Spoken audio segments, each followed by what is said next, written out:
Assalamualaikum warahmatullahi wabarakatuh. Di sini saya akan menjelaskan tentang materi harta haram.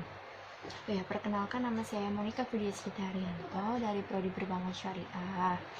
Nah, apa sih definisi materi harta haram tersebut? Harta haram itu harta atau mal juga seluruh apapun yang digunakan oleh manusia dalam kehidupan dunia, berupa uang, tanah, kendaraan, rumah, perhiasan, perabotan rumah tangga, hasil perkebunan, perikanan, kelautan, dan pakaian. Definisi harta haram menurut Islam ada dua, yaitu al-ma'al atau harta milik Allah, yang kedua al-khair, harta hanya digunakan untuk kebaikan. Selanjutnya, pengertian haram tersendiri itu adalah sesuatu yang dilarang menurut agama Islam, atau setiap harta yang didapatkan dari jalan yang dilarang oleh syariat Islam.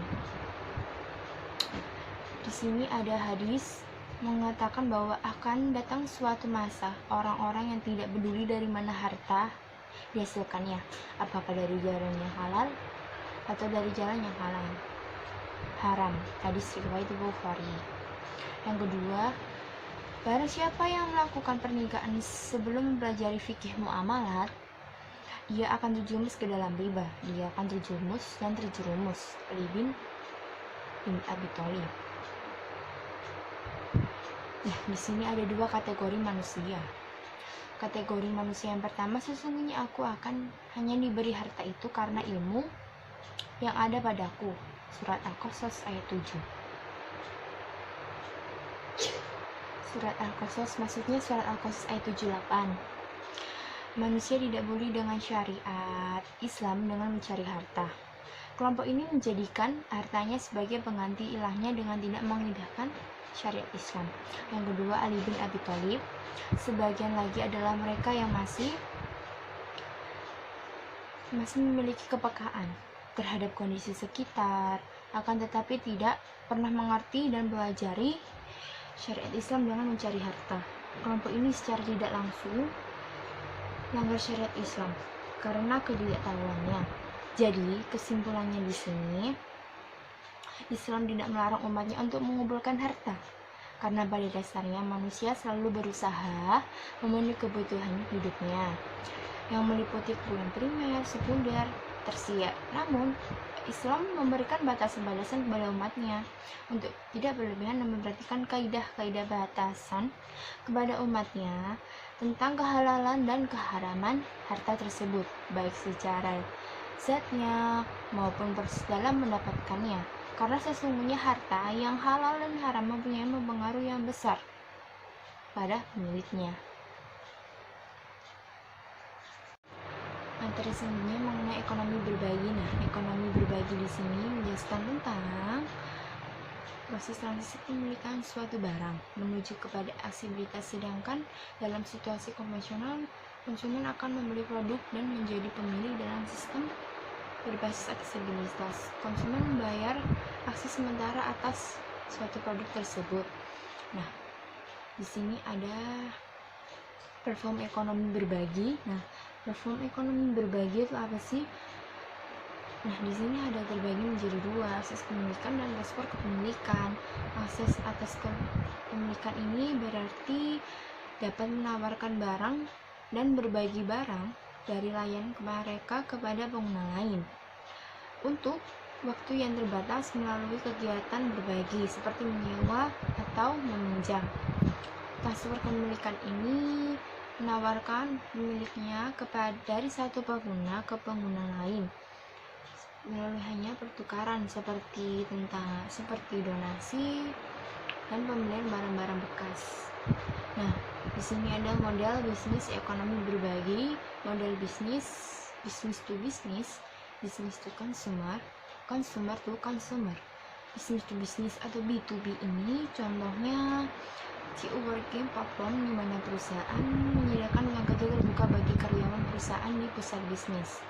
Nah, konsumer bisnis to consumer atau B2C ini Contohnya Airbnb yang menyebut dirinya sebagai situs web sosial dan membuka orang yang memiliki ruang kosong dengan mereka yang mencari tempat tinggal. Seperti pasar bisnis to consumer. Nah, yang terakhir customer to consumer atau C2C ini ojek online, di mana ide dasar dari dibalik model ini adalah untuk menghubungkan orang yang ingin menyewa jasa ojek tersebut kepada orang-orang yang mencari alat transportasi seperti Grab, Gojek, dan masih banyak lagi. Ekonomi berbagi melalui wakaf produktif ini dalam surat 2 ayat 725 konsep jual beli dan Quran surah 2 275 ayat 275 konsep sedekah jariah yaitu wakaf. Maksudnya itu melakukan transaksi jual beli di dalam sebuah wadiah, tempat atau platform wakaf. Model bisnis ekonomi berbagi ini yang terakhir ada model bisnis berbagi wakaf produktif. Nah, wakaf di sini ada sama kayak tadi, cuman berbeda dikit lah. Bisnis B2B ini nazir atau yayasan atau perusahaan wakif, perusahaan maukuf, aset bangunan, bisnis atau ciu workspace, pasar, hasil, laba sewa, maukuf alaih, pendidikan, dan kesehatan lain-lain. Bisnis to consumer ini B2C ini wakaf produktif, B2C ini nazir yayasan sama, wakaf perorangan, maukuf bedanya di sini B2C ini wakafnya perorangan, maukufnya aset ruang inap. Bisnisnya ini sewa ruang inap seperti hotel, motel seperti itu. Hasilnya ini sama laba sewa, maukuf alainya ini juga sama, pendidikan dan kesehatan dan lain-lain.